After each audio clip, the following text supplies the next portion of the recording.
கர்த்தருடைய நாமத்துக்கு ஸ்தோத்திரம் உண்டாவதாக. ஒரு சிலரின் பாடலின் மூலமும், துதிக்கும் போதும், பிரசங்கம் மூலமும் தேவ வல்லமையை உணர்வீங்க. தேவன் நம் உள்ளத்தை தொடுவதை உணர்வீங்க. தேவன் நம் மத்தியில் உலாவதையும், நம் அருகில் வருவதையும், நம்மை தொடுவதையும் உணர்வீங்க. அப்பொழுது ஒரு தெய்வீக சமாதானம், சந்தோஷம் நம் உள்ளத்தை ஆட்கொள்ளும். அந்த உணர்வு எப்படி சொல்வது? சரீரம் முழுவதும் ஒரு மின்சாரம் பாய்ந்தது போல ஒரு விதமான அழகா இருக்குங்க. அதை வார்த்தையால் எப்படி சொல்லணும்னு தெரியல. அந்த சந்தோஷத்தையும் சமாதானத்தையும் அடைந்தவங்களுக்கு நான் சொல்வது புரியும் என்றே நினைக்கிறேன். ஒருவரின் பாடலின் மூலம் கண்ணீர் சிந்தியிருக்கிறேன். பாவ உணர்வை பெற்று பாவ அறிக்கை செய்திருக்கிறேன். இப்படி ஒரு சிலரின் துதிக்கும் போதும், சுவிசேஷத்தை கேட்கும் போதும் இந்த உணர்வை பெற்றிருக்கிறேன்.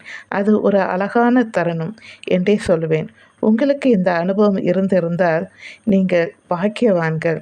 தேவன் நம்மை எப்படி சந்திக்கிறார், தொடுகிறார் என்பதை நினைக்கும்போது ஆச்சரியமாகவும் சந்தோஷமாகவும் இருக்கிறது அல்லவா? உங்களுக்கு அந்த அனுபவம் பெற்றிருக்கும்னு நினைக்கிறேன். நான் பெட்மாஸ் ஐயா பாடும்போது ஒரு பாட்டு, பாதம் அமர்ந்து கண்ணீர் சிந்தி கதறி அழுதிடுவேன், நான் கதறி அழுதிடுவேன். ஏசு போதும், எனக்கு போதும், எந்த நாளும் ஆனந்தமே, எந்த நாளும் ஆனந்தமே. அதாவது ஏசு பாதம் எனக்கு போதும். ஐயோ! செம்ம சூப்பருங்க. அந்த பாட்டை கேட்கும்போது ரொம்ப அழுதுருக்கேன்.